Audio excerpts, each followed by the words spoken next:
Hola, ¿me escuchan todos ahí? Sí. Hola, muy bien. Queridos hermanos, buenos días.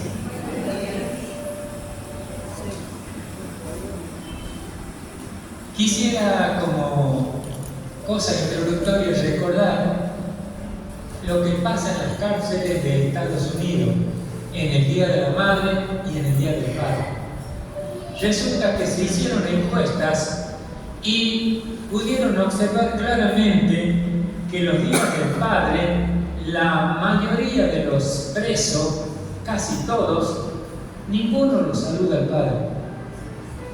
Son muy pocos los que incluso hacen una cartita diciéndole felicidades al padre.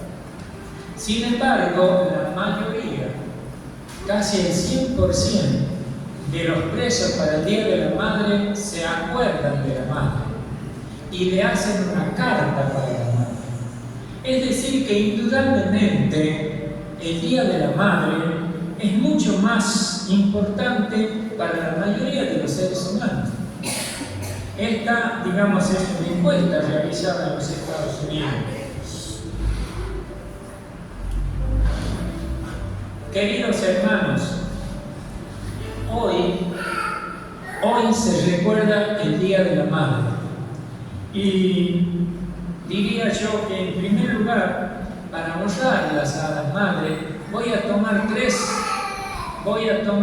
ejemplos de la Biblia para que meditemos sobre ellas. Voy a tomar tres ejemplos de madres de la Biblia para que meditemos sobre ellas. En primer lugar, voy a tomar el ejemplo de la madre de Timoteo. Timoteo tenía a su mamá y Pablo dice lo siguiente en la epístola de Timoteo. En 2 Timoteo, capítulo 1, desde el 3 al 5. Dice Pablo así: doy gracias a Dios, el cual sirvo desde mis mayores con limpia conciencia, de que sin cesar me acuerdo de ti, en mis oraciones de noche y de día, deseando verte.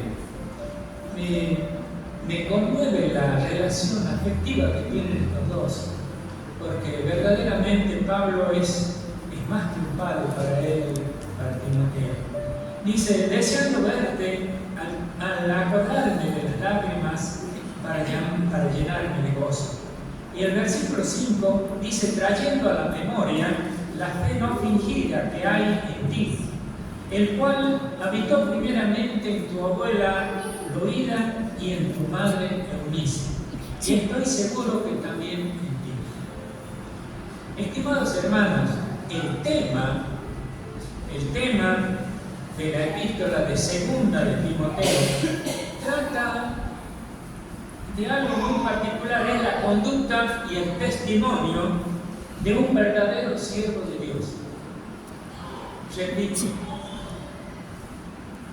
el tema de la epístola de 2 de Timoteo trata sobre el testimonio de un verdadero siervo de Dios en tiempos de apostasía. Es un tiempo de decadencia espiritual, el tiempo de apostasía, y eso es lo que estaba viviendo en 2 Timoteo este muchacho, y Pablo lo anima.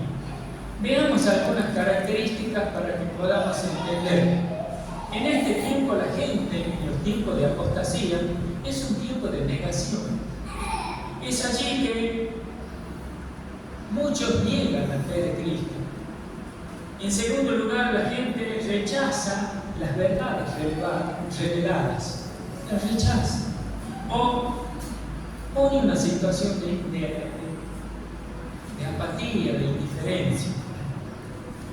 Los apóstatas niegan la fe, pero mantienen esa relación superficial en el contacto como hijos de Dios, pero no son genuinos, son verdaderamente hipócritas. Son gente, los apóstatas, son gente que dicen amar a la misericordia, dicen amar muchas cosas que dice Dios, pero en realidad es falso. En realidad lo que nosotros podemos ver que son maestros de la simulación. En estos tiempos de apostasía, vuelvo a repetir, hay gente, hay hijos de Dios de las iglesias que simulan ser y que continúan siendo cristianos. Y no lo son. Son como el camaleón, que cambian de colores según la ocasión. No son genuinos. Entonces dice Pablo, diciéndole a Timoteo, ten cuidado de estas personas, evítalo. Timoteo estaba viviendo este tiempo. Pablo le agrega a Timoteo algo muy importante. Le dice, mira, en los últimos tiempos vas a tener graves problemas. Va a haber graves problemas. ¿Por qué razón? Dice también, debes saber esto. En 2 Timoteo capítulo 3, versículo 1 al 5, es donde Pablo le advierte esto a Timoteo. Le dice también, debes saber esto, que en los postreros tiempos vendrán tiempos peligrosos. En estos tiempos, ¿sabes qué? Habrá hombres amadores de sí mismos. Hay gente que se desuquea a sí mismo, se ama. Avaros, vanagloriosos, soberbios, blasfemos, desobedientes a los padres, ingratos, impíos, sin aspecto natural, implacables, calumniadores, intemperantes, crueles, aborrecedores de lo bueno, traidores, impetuosos, infatuados, amadores de los deleites más que de Dios, que tendrán apariencia de piedad, pero que negarán la eficacia de ella. A esto le dice Pablo, evita. Tened cuidado de esta gente. Estimados hermanos, el apóstol Pablo les recuerda a Timoteo que en este medio de engaño y de falsedades, de simulación, debes recordar fervientemente, debes recordar esa fe no fingida que le enseñó su mamá. En estos tiempos, y lo he tratado de enmarcar para que ustedes se den cuenta que Timoteo no estaba viviendo cualquier momento, era un momento difícil. Pero le dice Pablo que verdaderamente debe volver otra vez a pensar en esa fe no fingida que su madre tenía, y que no solo su madre, sino también su abuela, y que verdaderamente ese amor por él, con esa fe no fingida, han podido verdaderamente darle éxito a su hijo. El éxito tuyo, Timoteo, es esa fe no fingida, esa fe genuina, esa fe sincera que has demostrado viviendo delante de vos, tu mamá, tu abuela. Verdaderamente le dice Pablo que recuerde esto, como entonces vale la pena en este Día de la Madre que nosotros nos podamos hacer la pregunta en este sentido, particularmente las madres. ¿Cómo es vuestra fe? ¿Cómo es vuestra fe, querida mamá? ¿Es una fe no fingida? ¿O nosotros andamos fingiendo que somos creyentes, que somos cristianos?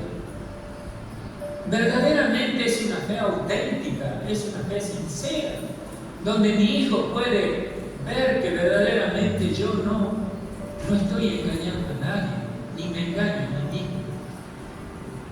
Una fe donde el éxito de mi hijo está justamente en haberle dado esa fe honesta.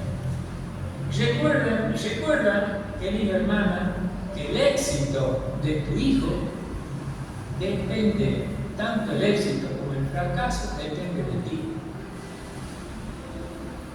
Tengo para hacerles ver, yo compré cuando apenas me había casado con Nora, he observado en el centro un cuadro que a mí me llamó la atención y lo he ido pasando a mis hijos. ¿Sí? Y este cuadrito, esta fotografía dice lo siguiente, si ustedes ven, es este cuadro. Dice, todas mis mañanas dependen de tu amor. todos los mañanas, no es que mañana, toda mi mañana, dice la fotografía de esta chiquita, depende de tu amor. El éxito o el fracaso, queridos hermanos, depende del amor y de la fe. Esa enseñanza genuina que han puesto ustedes, no que le han declarado, sino que la han vivido delante de vuestros hijos. En segundo lugar, voy a tomar otro ejemplo. Voy a tomar el ejemplo de Noemí. Noemí es una mujer que pertenece al Antiguo Testamento, está en Ruth. Veremos, digamos, en forma acotada el mundo, el entorno que vivió Noemí.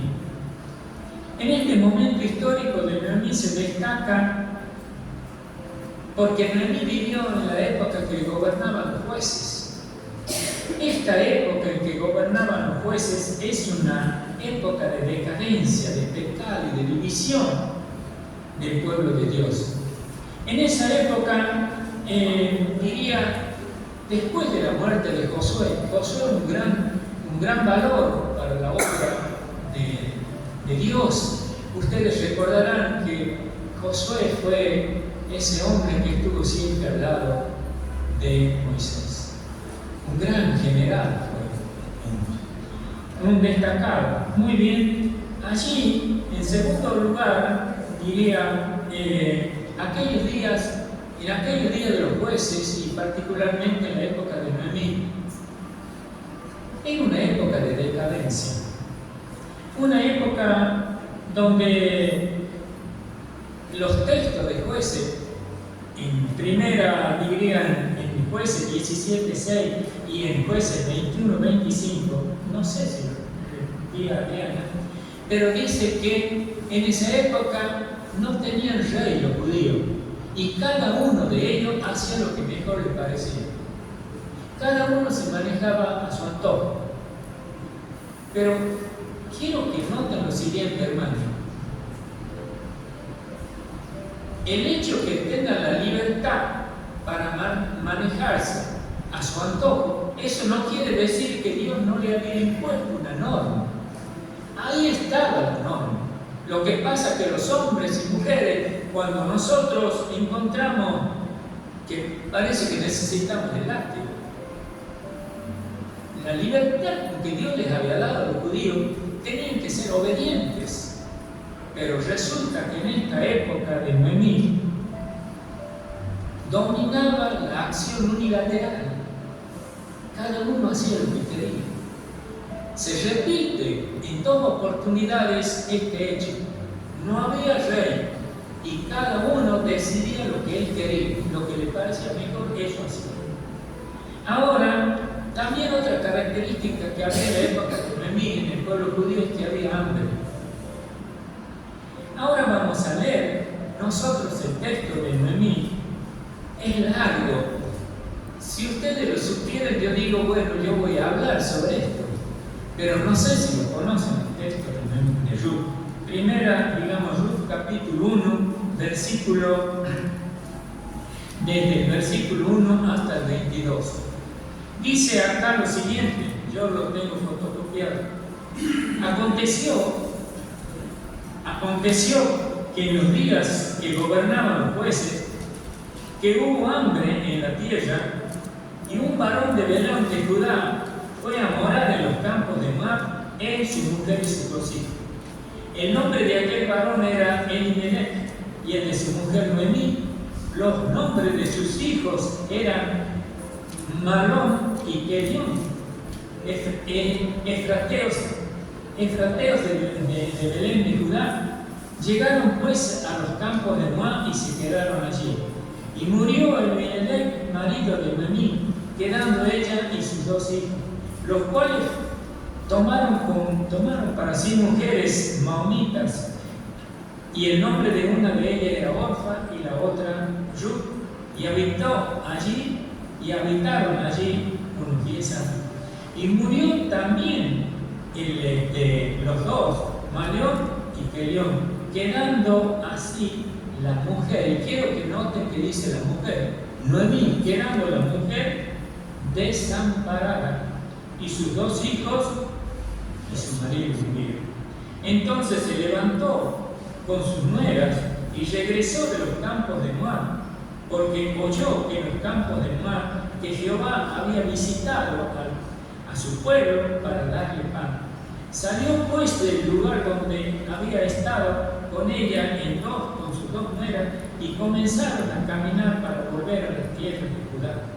Y Noemí dijo a sus 2 nueras: andad, volveos, cada una a su casa de su madre.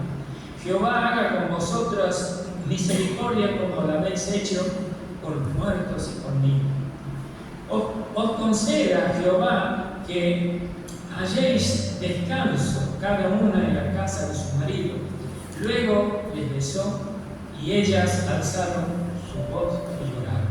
Y dijeron: ciertamente nosotras iremos contigo a tu pueblo. Y Noemí respondió: volveos, hijas mías. ¿Para qué habéis de ir conmigo? ¿Tengo yo más hijos en el vientre que puedan ser vuestros maridos?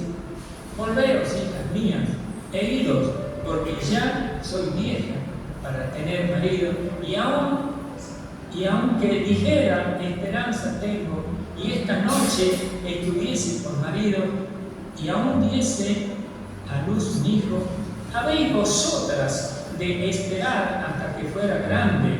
¿Habéis de quedaros sin casar por amor de ellos? Y la Noemí dice algo tremendamente cierto, pero lo dice de corazón: no, hijas mías, ustedes están tristes, yo más. Dice ella: no, hijas mías, que mayor es la amargura que tengo yo que vosotras, pues la mano de Jehová me ha salido contra mí. Y ella, alzando otra vez sus voces, y lloraba. Y Orfa besó a su madre, a su suegra, besó a su suegra, mas Ruth se quedó con ella. Y Noemí dijo: he aquí tu cuñada que se volvió a su pueblo, a sus dioses, vuélvete tú con ella. Respondió Ruth y dijo: no me ruegues que te deje y me aparte de ti, porque a donde quiera que tú fueres yo iré, y donde quiera que tú vivas viviré. Tu pueblo será mi pueblo, y Dios mi Dios. Donde tú mueras, moriré yo, y allí seré sepultada. Así me haga Jehová, y aún me añada, que solo la muerte hará separación entre nosotros. Eso dice la Ruth. Y viendo Noemí que estaba tan resuelta de ir con ella, no dijo más.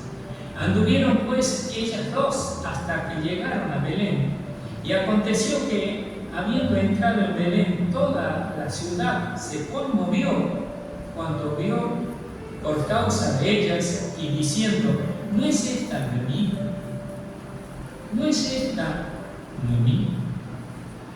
Entonces, y aconteció que, ¿no es esta Noemí? Y ella respondió: no me llaméis Noemí, llámame Mara, porque en gran amargura me ha puesto el Todopoderoso.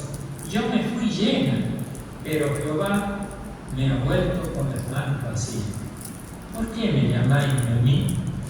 Ya que Jehová ha dado testimonio contra mí, y el Todopoderoso me ha afligido. Entonces, así volvió Noemí y Ruth, la moabita, y su nuera con ella, y volvió a los judíos en la época de la siega de la cebada.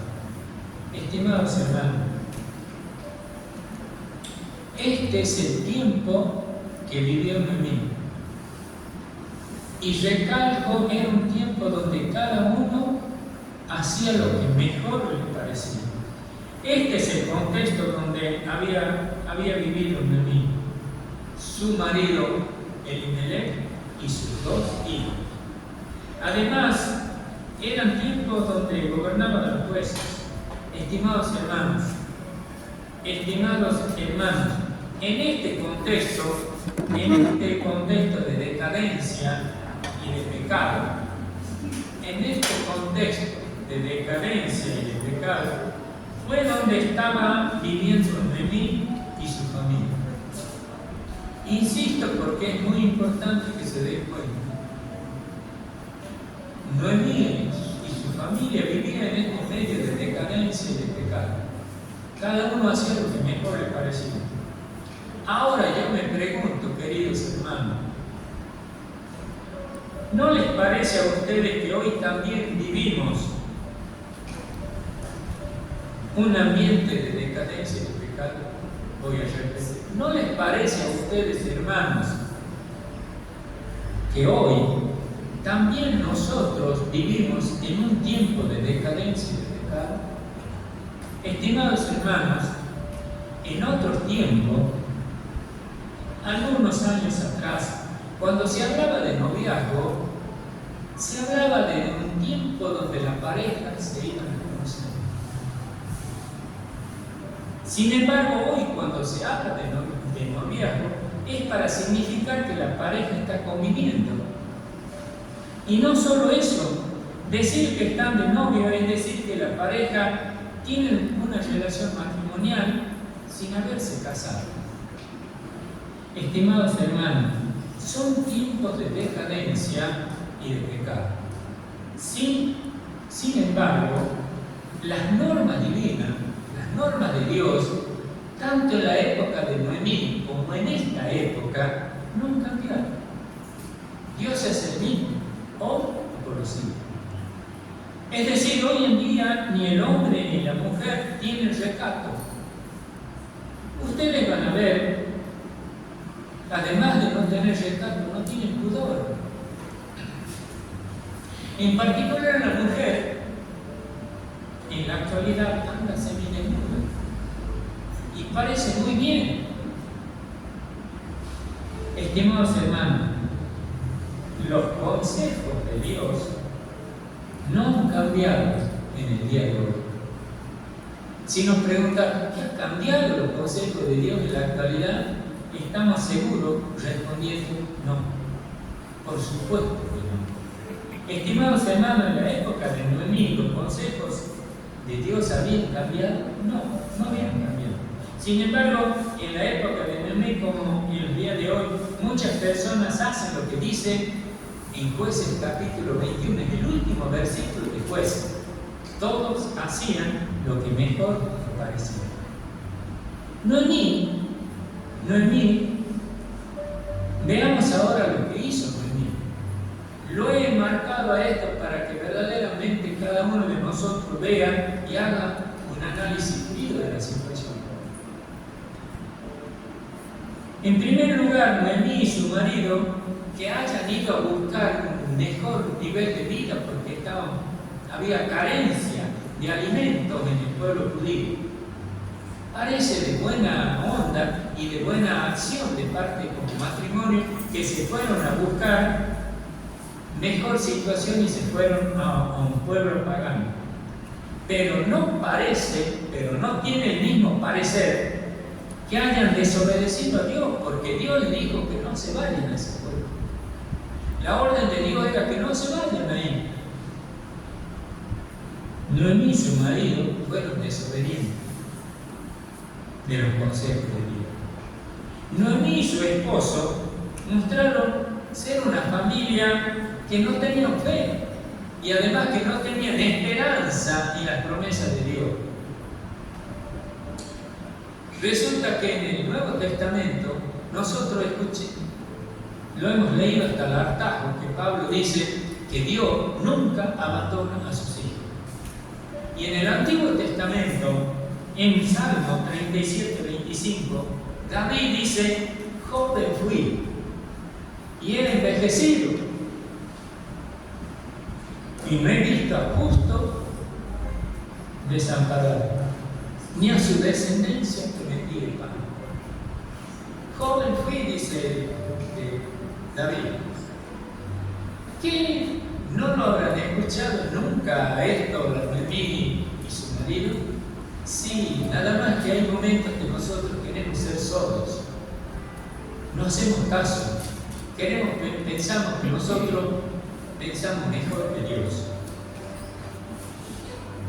También fue una gran desobediencia de parte de la Noemí cuando quedó con sus 2 hijos de hacerlos casar con las mujeres Moabí. Dios le había prohibido que se casen con ellos. Estimados hermanos, ¿saben una cosa? Noemí entendió el consejo de Dios cuando se le muere su marido, cuando se le mueren sus 2 hijos. Recién entendió ella que Dios era importante. Fíjense ustedes que cuando está hablando con las nueras, ustedes recordarán lo que hemos leído, cuando hablaban con las nueras ya que venían de vuelta para Belén, ella le dice: chicas, entiendo la amargura de ustedes, se le ha muerto mi marido, pero mayor es la amargura que yo tengo, dice la Noemí, porque Dios me ha dejado sola, estoy abatida. Eso dice en el versículo 13 de ese texto. Al volver Noemí al pueblo judío, a su pueblo, al oír las vecinas que eran Noemí, ¿qué dicen? Están asombradas, porque no les cabe la menor duda que la Noemí no era cualquier mujer, no era cualquier familia. La gente dijo: ¿no es esta Noemí? Y en los versículos 20 y 21, Noemí expresa su tristeza de la situación de derrota que ella vivía. Fíjense, dice el versículo 23: no me llamen Noemí, llámenme Mara. Ustedes saben que Mara significa amargura. Y Noemí, bienaventurada, era la contracara de la moneda. Yo me fui llena, dice la Noemí. Yo me fui llena. Aparentemente no era que estaba sufriendo. Me fui llena y he vuelto con las manos vacías. ¿Por qué me llamáis Noemí? Ya que Jehová ha dado testimonio contra mí, el Todopoderoso me ha afligido. Estimados hermanos, y esto es lo más importante para nosotros. ¿Cuánto tenemos que sufrir a veces por no hacer caso a los mandatos de Dios? Voy a repetir. Esta mirada a la vida de Noemí nos ayuda a reflexionar que cuántas veces tenemos que sufrir a veces hasta que nos damos cuenta que estamos por el mal camino, que no hacemos caso a Dios. Estimados hermanos, por este arrepentimiento sincero de Noemí, el Todopoderoso la bendijo, porque cuando entró, dijo: yo me he ido llena de verdad, y ahora he vuelto con las manos vacías. A gritos decía: no me llamen más. Ella se arrepintió profundamente, y yo creo que esa es una de las cosas graves para el éxito de la vida nuestra. Andamos mal, pidamos a Dios perdón por los pecados, porque si hay algo que hemos aprendido a lo largo de nuestros años, que si algo anda mal en nuestra vida es por nuestro pecado. La maldad que hay en nosotros es el pecado que mora en nosotros, y esa es la razón. Estimados hermanos, por este arrepentimiento sincero, la Noemí fue bendecida por Dios. Ustedes recordarán que la Noemí, luego de Ruth, le nace un nieto. Y las amigas de Noemí decían: pero si esta nuera tuya vale más que por 7 hijos tuyos. ¡Qué maravilla! ¡Qué maravilla, hermanos! Muy bien. La tercera mirada, la tercera mujer que he tomado en la Biblia es Rebeca. La Rebeca es la madre de Jacob y de Saúl, la esposa de Isaac, hijo de Abraham. Y el texto es largo, porque en realidad para entenderlo, está todo el capítulo 27 de Génesis. Todo el capítulo 27 de Génesis. Ustedes recuerdan, quizá, digamos, en honor por el tiempo, capaz que ustedes me leído este capítulo. Miren, este capítulo trata sobre algo fantástico dentro de la vida de la familia. Yo les ruego que ustedes lo lean. Yo lo iba a leer. Ustedes están apurados, si no están, lo leo. Pero ustedes saben que en este capítulo vivía Rebeca con su marido, y su marido, Isaac, estaba ya para morir, perdió la vista. Entonces, Isaac le dice a su hijo Esaú: anda, búscate una casa, cazá un animal y tráemelo y haz un guisado, y yo te voy a bendecir. La Rebeca estaba escuchando eso que decía su esposo, y le dice al hijo menor: mirá, Jacob, tu papá está por bendecirlo a Esaú. Así que haceme caso, tráeme 2 cabritos de allí de las ovejas, yo te voy a hacer un guisado, y vos vas a ir y le vas a dar a tu papá, y entonces vas a decirle que vos sos Esaú. Y siendo así, le preparó todo la Rebeca. Pero dice el otro: mi hermano es velloso, yo soy la misma, no te preocupes, le dice la Rebeca. Le puso piel de cordero ahí en el cuello. Lo engañaron al pobre viejo como niño. Le han llevado el alimento, el viejo lo bendeció al hijo. Cuando ya se fue bendecido Esaú, recién vino Esaú. Y ahí con amargura se da cuenta que ya Jacob ya había recibido la bendición. De mentira en mentira, entonces está amargado. Él decide que ya cuando se muera el padre, pasen las noches de velorio, lo voy a liquidar al hermano. La Rebeca se entera de eso y lo manda para la casa de su hermano. Siempre de mentira en mentira, de artilugio que usa, de engaño para favorecer a uno de sus hijos, que es. Estimados hermanos, creo que con esto yo les he podido narrar algo muy importante. La pregunta que podemos hacernos nosotros es la siguiente: ¿qué difícil es ser justo en nuestra vida? Miren, yo voy a cobrar en el banco. Hay un policía que está haciendo pasar de acuerdo a un número, ¿verdad? Pero cada día me doy cuenta lo difícil que es para el policía ser justo. Tiene 10, 20 amigos ahí pasando. Ojalá yo tenga el número 1, queda sentado yo. Y yo algunas veces le he dicho, me he acercado al policía y le digo: qué difícil es ser justo, amigo. Qué difícil es ser justo. ¿Cómo sabrás pensar vos? Fíjate, yo tengo el número 1 y ya. ¿Cuánto va a pasar? Estimados hermanos, qué difícil ser justo en esta vida. Estimados hermanos, ¿por qué, me pregunto, esta debilidad de favorecer a uno de los hijos? ¿Por qué? ¿Por qué este favoritismo de Rebeca para Jacob?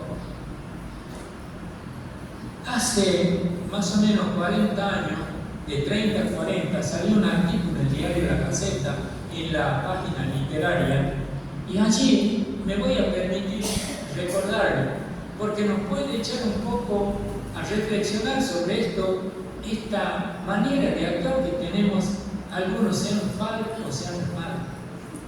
Y observen ustedes la debilidad que tiene la madre con el hijo varón. Yo no sé si yo veo mal, pero no hay madre que no se tiene con el hijo varón. No hay madre. Lo he visto en una, en otra, en otra y en otra. Y luego yo le digo, me niegan en la cara. Pero la verdad, sí. Las nenas copian a sus madres, entonces nunca fallan casi en nada.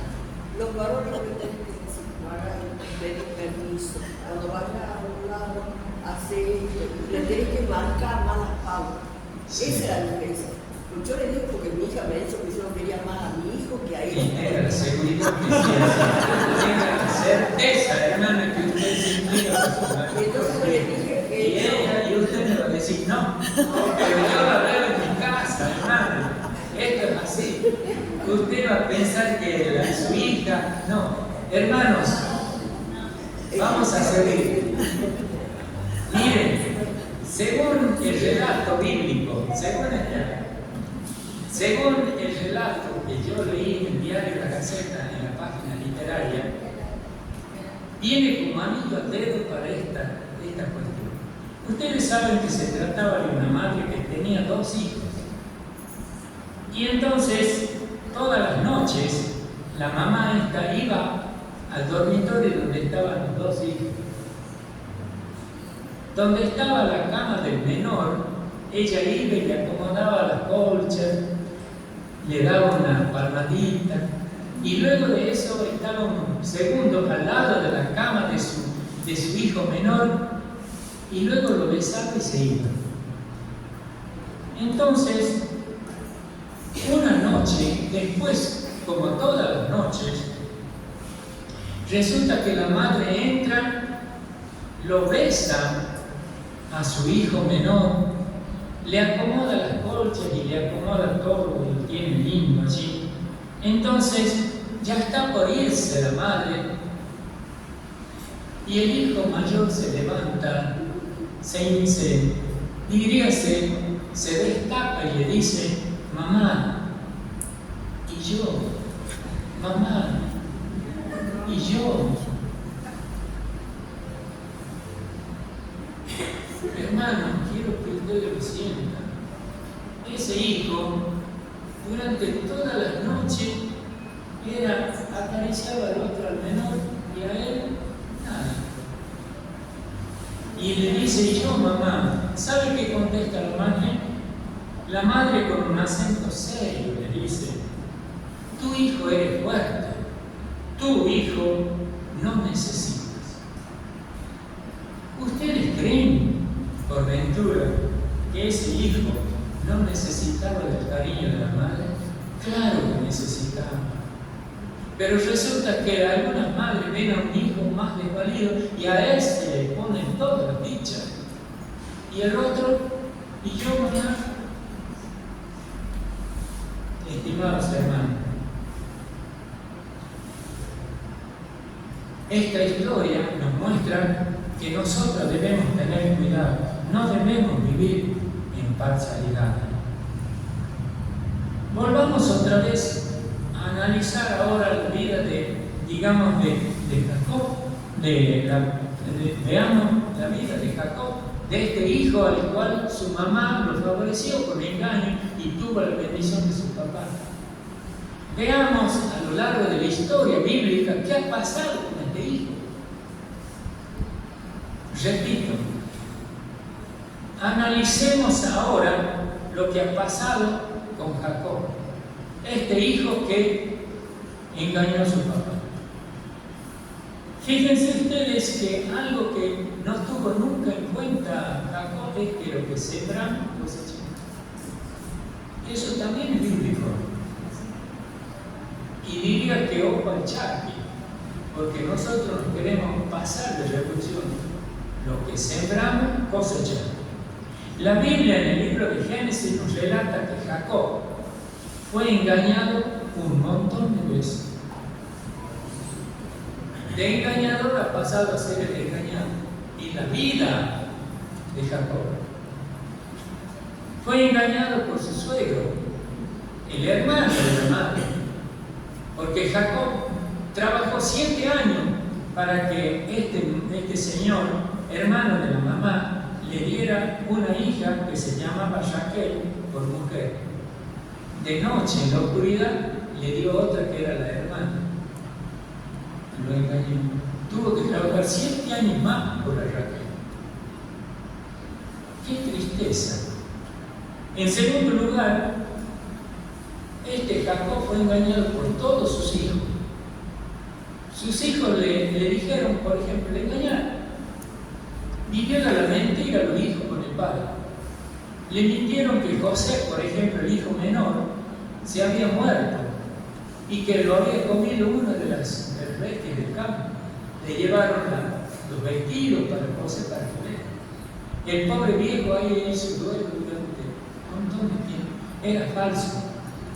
El muchacho fue vendido a los ismaelitas. Fue allá a Egipto.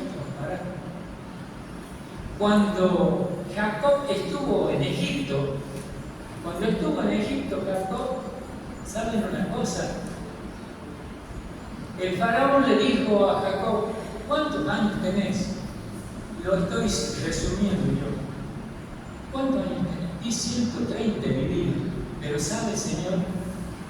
130 años he andado, pero son pocos y malos los días de mi vida. Son pocos, 130 años que no me han servido para nada.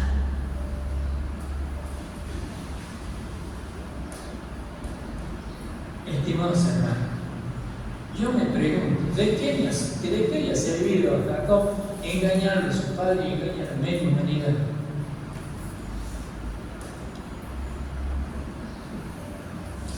Estimados hermanos, lo que nosotros sembramos es cosechamos.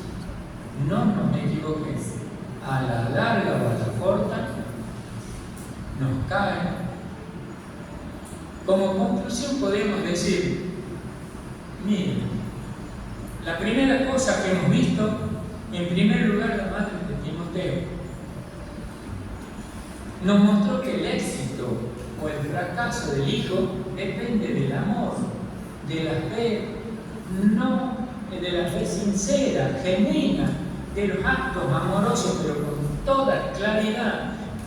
No es lo que yo le digo y otra cosa lo que yo hago. Mi hijo debe ver que yo soy honesto conmigo mismo. Y entonces mi hijo va a valorarme, va a hacer lo que yo le digo. No puedo estar yo siendo el maestro de la mentira y luego querer que mi hijo no mienta.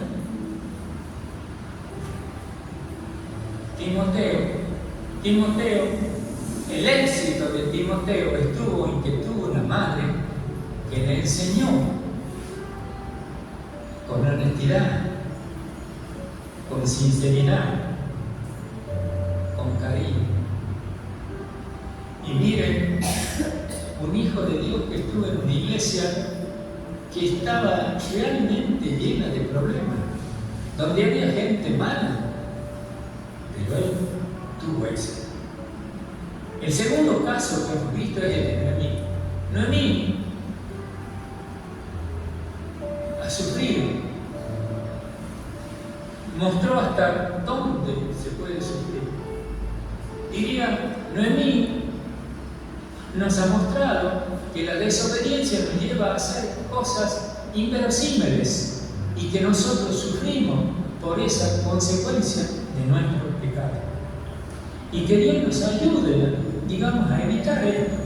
En tercer lugar, el problema de Rebeca de haberse inclinado a favor de uno de sus hijos no garantiza la felicidad. Yo diría, tengamos cuidado de ser equitativos, que Juan, honesto, lo más sincero. También nuestros hijos, si nos equivocamos, digamos, disculpad. estás equivocado. Porque eso nos ayuda a vivir mejor, más felices.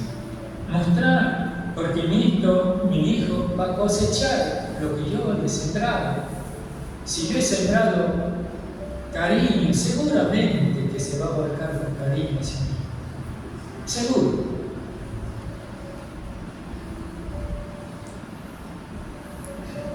Ustedes pueden decir, este Roque ha aprovechado el Día de la Madre para decirnos todas estas cosas. Miren, para que no se vayan ustedes desconformes, les voy a contar una historia, con esto termino. Había una madre moribunda, ya estaba en la última, pobre vieja. Entonces manda telegramas llamándolo a su hijo. Los hijos tratan de encontrar los vuelos, los viajes más rápidos para verla a la mamá.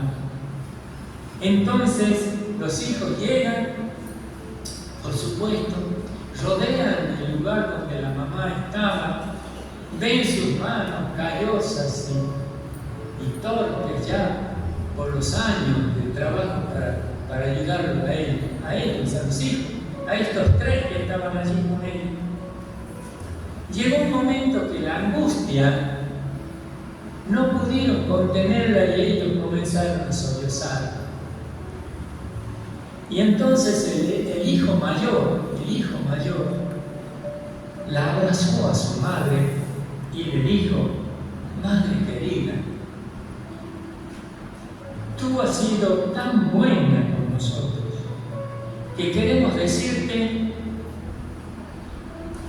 lo mucho, cuánto te amamos, mamá del alma. Sucedió algo extraordinario.